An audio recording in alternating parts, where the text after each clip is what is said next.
Genesis chapter 6. Ang kasamaan ng mga tao. Dumami ang mga tao sa mundo at nagkaroon sila ng mga anak na babae. Nung makita ng mga heavenly beings na magaganda yung mga babaeng anak ng tao, ginawa nilang asawa kung sinong magustuhan nila sa mga yon. Tapos sinabi ni Lord, hindi ko napapayagang mabuhay forever ang tao kasi mortal sila. Mula ngayon, hindi nalalampas sa 120 years ang buhay nila. Nung time na yon at kahit pagkatapos pa nun, nagkaanak yung mga heavenly beings dun sa mga babae. Mga higante yung mga naging anak nila. Sila yung malalakas at sikat ng unang panahon. Nung makita ni Lord na sobrang sama na ng mga tao sa mundo at palaging masama ang iniisip nila, nagsisi siya na create niya pa sila. Ang sakit-sakit nun para sa kanya. Sinabi niya, buburahin ko, nasa mundo ang lahat ng taong create ko, pati ang mga hayop at ibon. Sana pala, di ko na lang sila ginawa. Pero kay Noah, natutuwa si Lord. Ang barko ni Noah. Ito ang kwento ni Noah.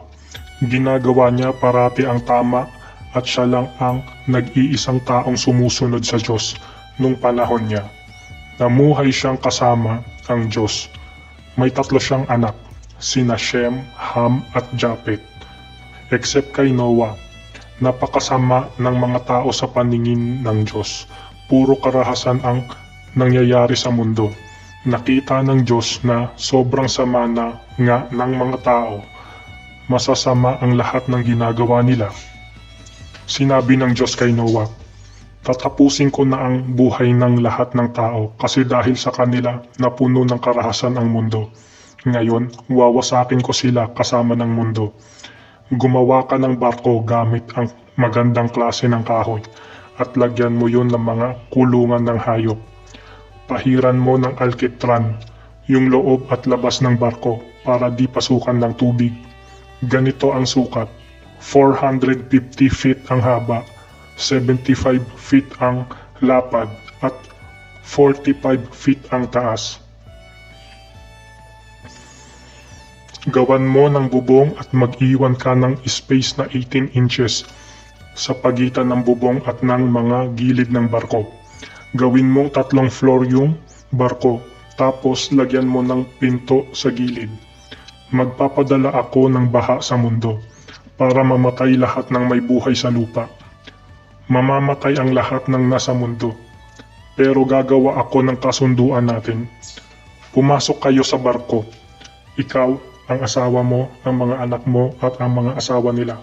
Magsama ka sa barko ng lahat ng klase ng hayop para maligtas din sila.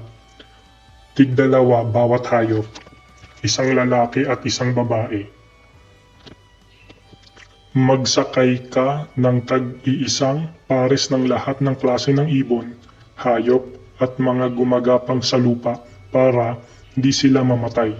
Magdala ka rin ng lahat ng klase ng pagkain para sa inyo at sa mga hayop. At sinunod nga ni Noah ang lahat ng inutos sa kanya ng Diyos.